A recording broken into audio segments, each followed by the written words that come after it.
પ્રસ્તુત કરીએ કાર્યક્રમ પ્રાસંગિક। આજનો વિષય છે વિશ્વ ગુજરાતી ભાષા દિવસ। સંપાદન પરેશ મારુ, પઠન જાગૃતિ વકીલ। જય જય ગરવી ગુજરાત, દીપે અરુણું પ્રભાત। આ પંક્તિઓમાં ગુજરાતની ધરતી, સંસ્કૃતિ અને ગુજરાતી અસ્મિતાનો સુંદર પરિચય મળે છે। દર વર્ષે 24 ઓગસ્ટે વિશ્વ ગુજરાતી ભાષા દિવસ ઉજવવામાં આવે છે। આ દિવસનું વિશેષ મહત્વ એટલા માટે પણ છે કે 24 ઓગસ્ટે ગુજરાતી સાહિત્યના અર્વાચીન યુગના પ્રણેતા અને મહાન કવિ નર્મદા શંકર લાલશંકર દવે નર્મદનો જન્મદિવસ છે। આ દિવસ ગુજરાતી ભાષા પ્રત્યે ગૌરવ વ્યક્ત કરવાનો, તેના સમૃદ્ધ વારસાને યાદ કરવાનો અને નવી પેઢીને માતૃભાષા સાથે જોડવાનો એક મહત્વપૂર્ણ અવસર છે। કવિ નર્મદનો જન્મ 24 ઓગસ્ટ 1833ના સુરતમાં થયો હતો। ગુજરાતી સાહિત્યના ઇતિહાસમાં નર્મદનું સ્થાન અત્યંત મહત્વનું છે। તેઓ ન માત્ર કવિ હતા, પરંતુ લેખક, નિબંધકાર, સમાજ સુધારક અને પ્રખર વિચારક પણ હતા। તેમણે ગુજરાતી સાહિત્યને પરંપરાગત વિચારધારામાંથી બહાર લાવી આધુનિક વિચારો તરફ વાળવામાં મહત્વની ભૂમિકા ભજવી હતી।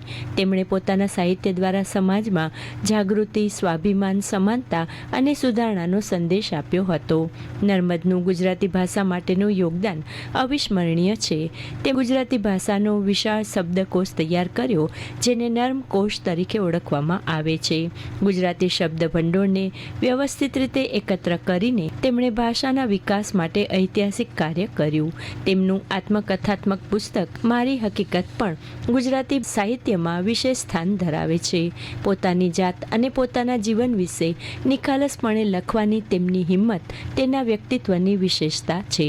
નર્મદની સૌથી લોકપ્રિય અને ગુજરાતના ગૌરવનું પ્રતીક બનેલ રચના જય જય ગરવી ગુજરાત છે, જેમાં તેમણે ગુજરાતની ધરતી, પ્રજા, સંસ્કૃતિ અને ગૌરવનું સુંદર વર્ણન કર્યું છે। આ રચના આજે પણ ગુજરાતીઓમાં પોતાની ભાષા અને ધરતી પ્રત્યે પ્રેમ તથા ગૌરવની લાગણી જગાવે છે। નર્મદે ગુજરાતી અસ્મિતાને શબ્દો આપ્યા અને ગુજરાતી સમાજને પોતાની ઓળખ પ્રત્યે જાગૃત કર્યો। ગુજરાતી ભાષાનો ઇતિહાસ પણ એટલો જ સમૃદ્ધ અને ગૌરવપૂર્ણ છે।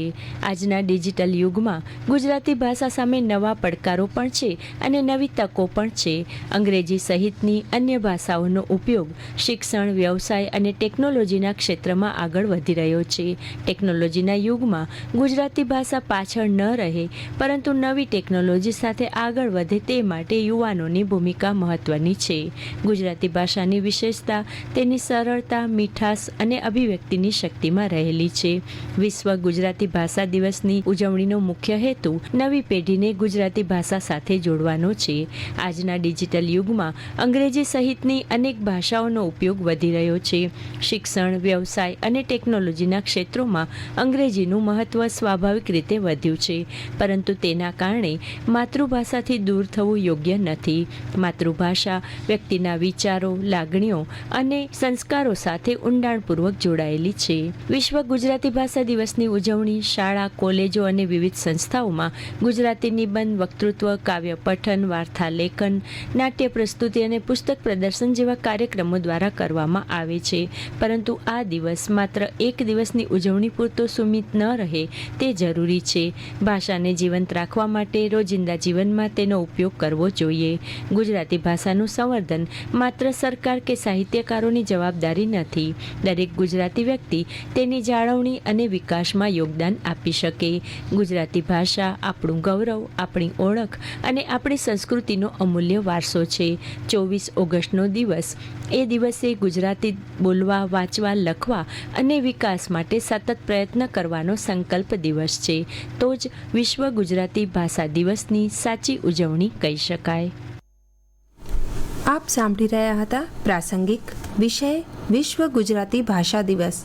સંપાદન પરેશ મારુ, પઠન જાગૃતિ વકીલ। પ્રસારણ આકાશવાણીના ભુજ કેન્દ્ર પરથી કરવામાં આવ્યું।